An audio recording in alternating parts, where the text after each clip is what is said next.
Kim Isaac, and I'm here with Paul Loudon, my unstoppable co-host. He's going to kill me later for using that word, going against his wishes. But anyway, that's how I feel about him. So, Paul. Yes? I better scoot over a little bit. He's going to hurt me or flick something at me. You make me sound so violent. No, actually, no. He's a very gentle spirit. No, actually, I'm glad you say that. He's so humble that it's like I want to give him more credit, and I want him to take the credit. So I'm actually, between the two of us, I'm the one who's more like, I'm going to like strangle if you don't give yourself some credit.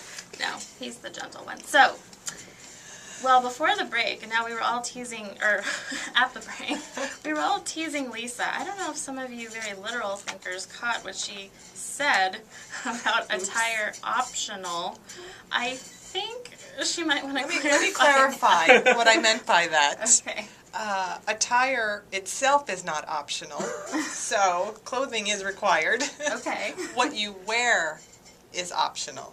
Okay. That makes more style, sense. Is right. that better? Okay. Okay. Yeah, that I was think that's good. my bad. Well, I noticed that too, and I'm thinking, well, people would they'd assume that that's not actually what you meant, but you never know. Well, you know, I live in a very The degree of black and formality white house. is optional. Yes. You know, Right. I'm the gray thinker, and I have two little black and white thinkers. So Right. I'm used to that translation, which is basically the premise of the book.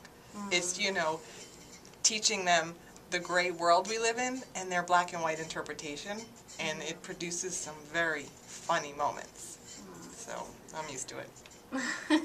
Okay, so we got the attire situation Yes. clarified.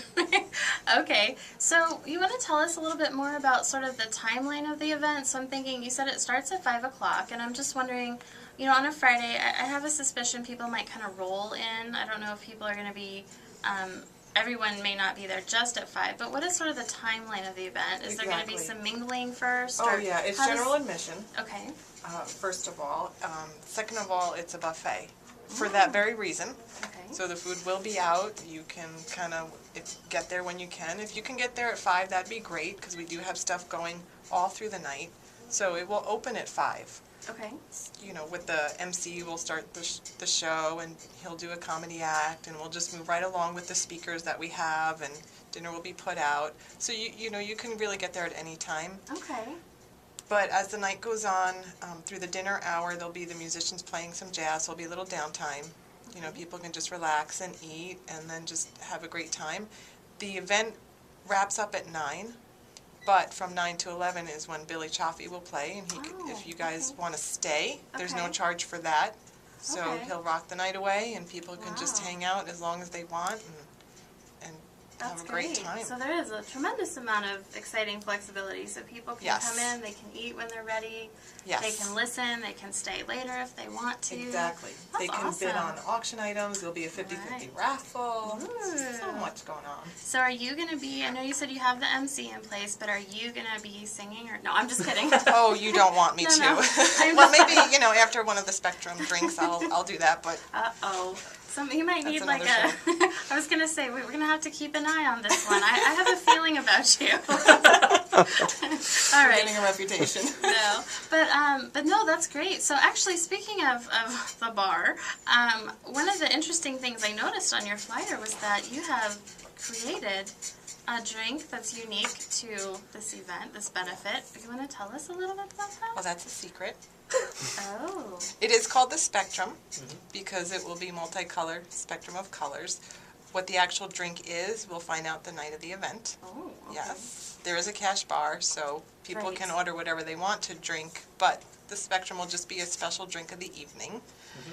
Also, guests will get a ribbon to tie on, hence the tie one on for autism. Didn't want to mislead you Okay. with that title. There'll be a ribbon to Right. tie on. Okay, that's exciting. Yeah. So, Well, you're I not have to say gonna. I was attracted to the pun in the name, just with a tie one on at the end of the night. Ah. Yes, drinking. Tie one on. Actually, that's right. Play Well, on you words. brought that to my attention. Paul loves puns. Puns are his What's a thing. pun? Yeah.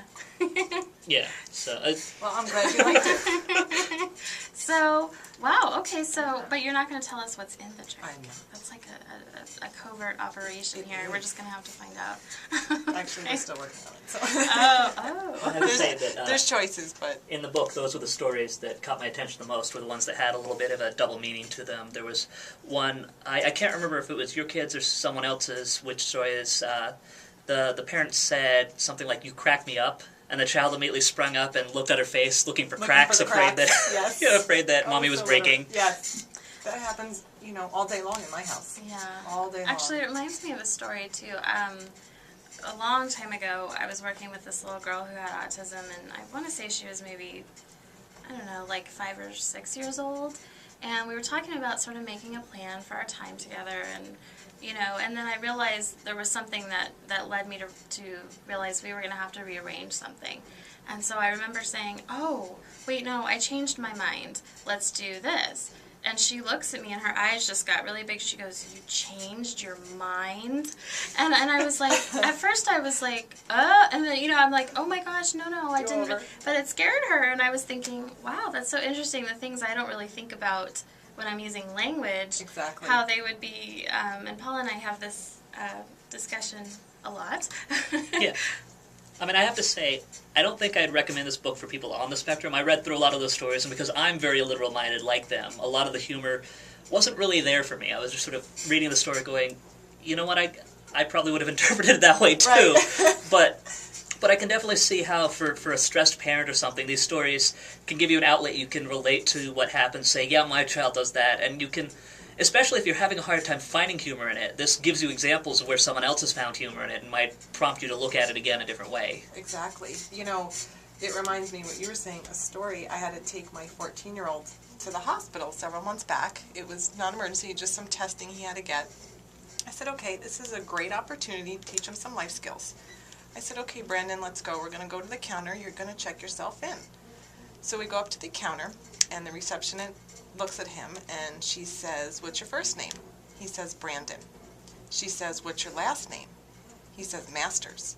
She says, "Spell it." He says, "Masters." She says, "Date of birth." He says, DATEOFBIRT.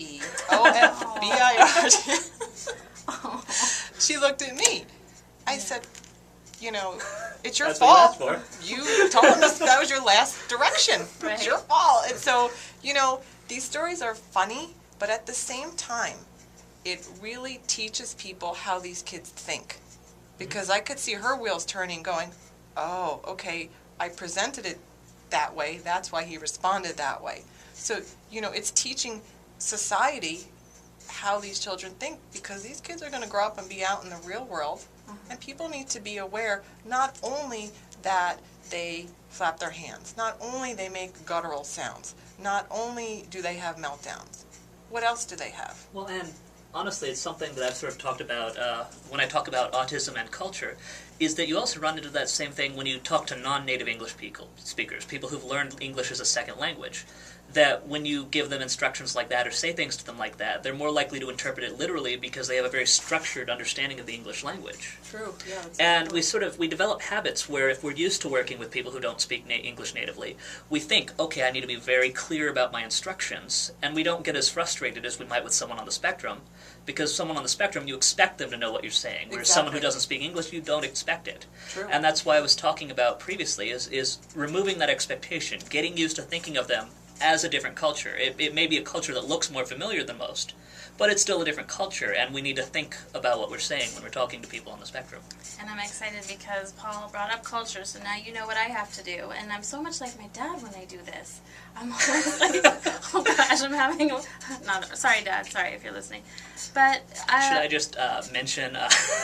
You're right. Oh, NLP. No, I'm just kidding, Dad. That's not what it was.